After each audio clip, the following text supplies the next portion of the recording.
Good morning, my friends. Welcome back to the channel. Welcome back to my beautiful rideshare revolutionaries. It's me, Gio. Y'all know who the fuck it is. Alrighty. I'm over here at the second bum lot in O'Hare, experimenting with premium rides this week because I absolutely hate eating miles. And I was aware of this video. Someone linked this video last weekend. I think it was last weekend. Yeah, I think it was last week on Saturday. And then someone commented that I should do a review of this video, right? It's by a channel called Beat the Bush. Obviously, I'll link it. Um, this guy's in California, and he broke down his first week as an Uber driver, his earnings. He broke down um, his fuel expenses, and then he said at the end that he lost money because if it was his car, because of depreciation and after taxes and everything, it would have cost him money. Which, I mean, he's not wrong, but I mean, I think he made a couple of good points in this video, but he's also not just like with the Tesla geeks that kind of got mad at me before. Um, you're not looking at this from the perspective of a full timer, and yeah. So anyway, I did enjoy this video. I thought it was very informative, right? I think he did a good job of breaking down what to expect for a new driver, right? Like, he made $1,000 in nearly 50 hours, so a little over $20 an hour on app. And then he talked about having to drive back home after being sent out, a certain distance. So he talked about waiting at the lot. So he talked about a lot of pitfalls that new drivers run into. So that was cool. So then I want to make sure I don't really want to play the video because I don't want to get flagged. So that was his fuel expenses for the week. So 160 taken off of 1,000 something, right? And then he went to, sorry, this is super disorganized. So he broke down. I mean, I like the fact that he tracked his miles. That was cool. This is obviously a very analytical person, very business minded, obviously, because I think this is something everyone should be looking at. You definitely should be looking at the big picture. You should be tracking how many miles you're driving, what are your expenses, stuff like that, right? So, and I'm gonna try to do a better job of showing what I spend on fuel per week. I just forget, like, I don't script my videos. So for example, for last week when I made $2,050, my fuel costs for last week were $211. So a little bit over, like, what was that, 10.2% or something. Last week, on my $2,050 week, I spent $211 on fuel. So I'll do a better job of showing you guys that. But I like the fact that this guy broke down the numbers. He showed you everything. That was cool. So moving on. That was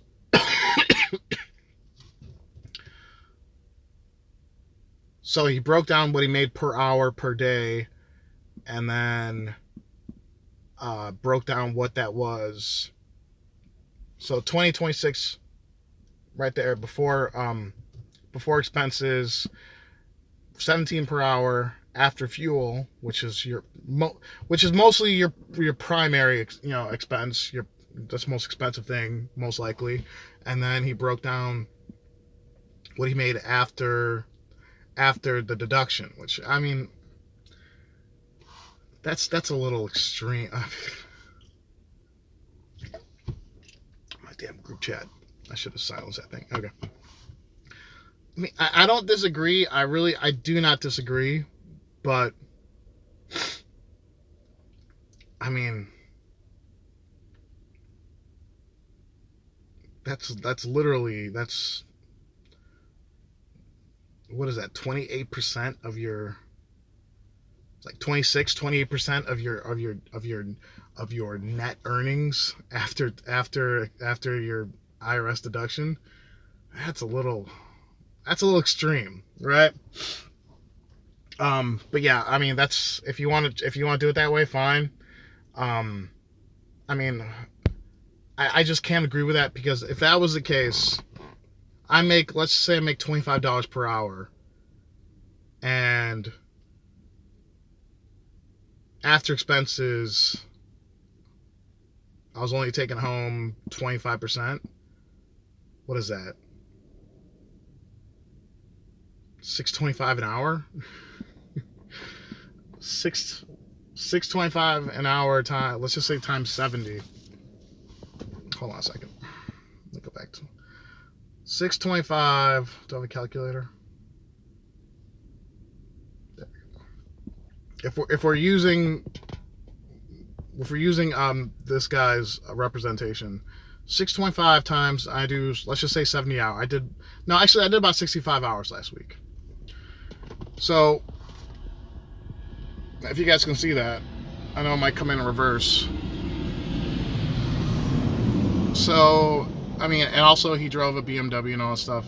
So it says 406.25, right? That was on a $2,000 week. If after expenses and after deductions on stuff, 406.25. That doesn't even cover my health insurance. My health insurance is about $530 something a month. My rent is $800 a month. My car insurance for both cars is $250 per month. If I'm taking what he said, if I'm applying his numbers to my rideshare business, then I literally would be working for nothing. I wouldn't be able to pay any of my. If I made $2,000 every single week, and I applied his numbers, then I'd be taking home $1,600 a week, which a month, which barely covers my living expenses. I mean, guys, I'm sending $1,500 payments on this car. I'm sending credit card payments, and obviously I'm putting away for taxes and all that stuff like that. Which, I mean, like I said, that's, if you want to do it that way, fine. I'm just saying, I'm not taking home less than 25% of my total earnings. My bank statements would highly disagree with that. So, all right, moving on. Listen, I'm not saying the guy's wrong. I'm just saying, it's just not applicable in my opinion. So moving on. Okay, this is where he went into detail about depreciation, which this did make sense to me. It did. He was talking about, like, if he owned the BMW that he was driving, then it would have cost him so much money to operate that car and all. And yeah, and here's the thing, he's right. He's actually right on this part, where if you drive a lot of miles, you will, and that's for anything. If you have a daily driven BMW, if you have a luxury car and you're daily driving it, you're racking up miles, you are depreciating that car very quickly. And if you're doing it for rideshare, then you're depreciating the fuck out of the car. You are. Which is why I tell everyone, don't go get a new car to do this. Don't get a newer car. Get a gently used import or something like that. So while he is right that the more you drive, the more you depreciate the car, and how if you factor in depreciation, he was technically losing money, which, if you want to do that, fine. Also, he said he was driving on a lease, which is a horrible idea. Don't any of you ever drive on a lease. So the total depreciation for the week according to his numbers, was $1,600. Yeah, that's a huge loss. But that's why, as a part-timer, it's a different struggle for a part-timer than it is for a full-timer. Because a part-timer, you don't really have all the pitfalls as a full-time driver. That's why some of you who are attracted to this game, who want to do it full-time, I tell everyone, I personally do not factor in depreciation in the car, because I don't really have plans on selling the car. You know, like, I'm as big of a caveman as I appear to be on camera, which I pretty much am. I'm not going into this thinking like, oh, I'm going to drive this car and make $100,000 per year driving it, and then I'm going to sell this car back for $20,000. No, come on, guys. If you're a full-time driver, the best advice I can give you is to get a car where you know you're going to be driving it into the ground. Don't think that the car is going to retain its value doing rideshare. You're dreaming. It's not going to happen. And if you follow this gentleman's advice, I didn't even get his name, just the channel name, then yeah, it's going to cost you big time money. It really is. But that's why full-timers, right? If you're doing this, if this is your means of income, don't get a car that you don't plan on just driving for 3-4 years and then either keeping it as a sidecar or just selling it to a friend or whatever like that. Any kind of rideshare car is not going to retain its value. So in my opinion, you should try to find the best car where you can maximize your earnings and then take the lot, like, I don't know, rideshare driving in a major market, Chicago, San Fran, New York, Boston, Philly, full-timers can make anywhere from $60,000 to $80,000 without really killing themselves. If you factor in, if you get, and that's for economy drivers, if you're doing the higher platforms, you're making more. But you obviously should be factoring depreciation, but you also have to accept that when you get into it, let's say you want to do this full time, don't let depreciation scare you away.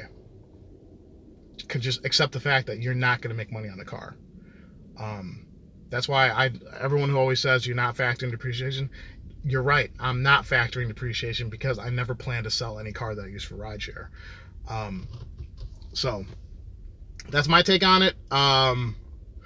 I thought this was a good video. Like I said, I liked that it was a new driver giving his perspective, and then at the end of the video, he also plugged his referral codes, which, yeah. Everyone plugs their referral codes. Speaking of which, guys, check out my Amazon affiliate links in the description. If you're not too busy, help out the channel. So, yeah. Alright, guys, I just want to give my my feedback on this video. He said he's gonna make a follow-up video eventually. It was cool. Sorry, planes. I'm at the bum lot, obviously, but no, I enjoyed it. Obviously, I'm gonna link the video. You guys check it out. Obviously, yeah, if you're driving with a lease and you're inexperienced, yeah, you're playing a losing game. You're definitely playing a losing game. That's why don't drive with a lease. Don't drive with a luxurious lease. But it's all good. Yeah. Hopefully y'all enjoy the video. Everyone, please stay safe, stay driven, stay classy. I'll talk to you next time. Bye-bye.